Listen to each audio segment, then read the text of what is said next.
Hello everyone and welcome back to another indie introduction. The game we will be looking at is Kingdom Gun, a retro-style 2D action roguelite. You can play it solo or co-op with 2 to 4 players. We start the game with only one character, but we will unlock more by playing the game. Each character has 3 abilities, a dash, which has a short cooldown, an offensive ability,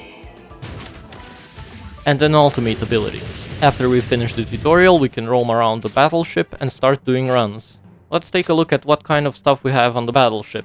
So first of all, we can switch characters, gamble, so we can unlock new drops in the runs.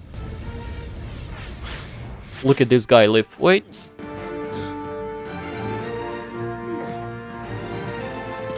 Check which secrets we have unlocked during our playthrough. And yes, we can find a Wilson ball, like in Castaway. Except this isn't Wilson, it's Chad.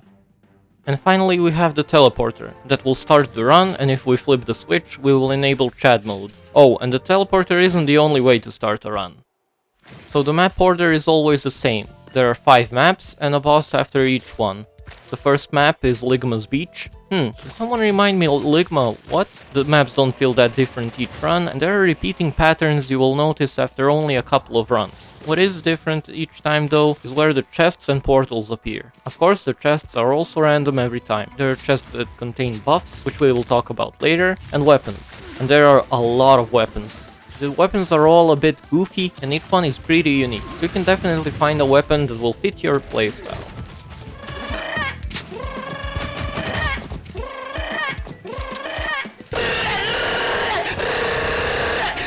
There are a lot of buffs in the game too, so you can get lots of stuff from chests or as a reward from bosses or slot machines. And they can increase your movement speed, attack speed, damage, healing, dodge, pretty much anything you can imagine. The most broken buff is called Greed is Good. Now let me show you how broken it truly is. Take the Holy Bishop character, cause his weapon is just perfect for this build, as it has high attack speed. Do not open a single weapons case during the run, explore the whole map every time, and open every chest with buffs. Once you get the Greed is Good buff, that's when the fun starts. Greed is Good gives you 5% damage increased for every 50 gold you have. Kill as many enemies as you can, more enemies means more gold, and more gold means more damage. After only 2 to 3 maps, your damage will stack up so much. And if you're lucky, you might get multiple Greed is Good buffs. In one of the most broken runs I had, I managed to get 5 of those, which means 25% damage increased for every 50 gold. Combine that with passive gold income, and I managed to hoard 66,000 gold. Now let me calculate that for you. 66,000 divided by 50 is 1,320 procs of the passive, and 1,320 multiplied by 25 is 33,000% damage increase. How does that look like in a game? Well, it's enough damage to fry every boss before they even shoot.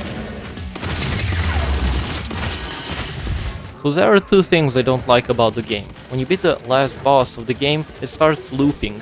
Throws you back to the first level with harder enemies, and that's it. I managed to do like 2 to 3 cycles like that. I could have done more, but eventually, I have to say it, I got a bit bored. I would have preferred more if the game straight up just ends after the last boss, so we can do more runs and experiment more than doing infinite loops. The second thing I really didn't like is that sometimes enemies will literally spawn on top of you, and sometimes even do damage instantly. So no matter how good your run is, sometimes you'll get killed because the game kept spawning stuff on top of you.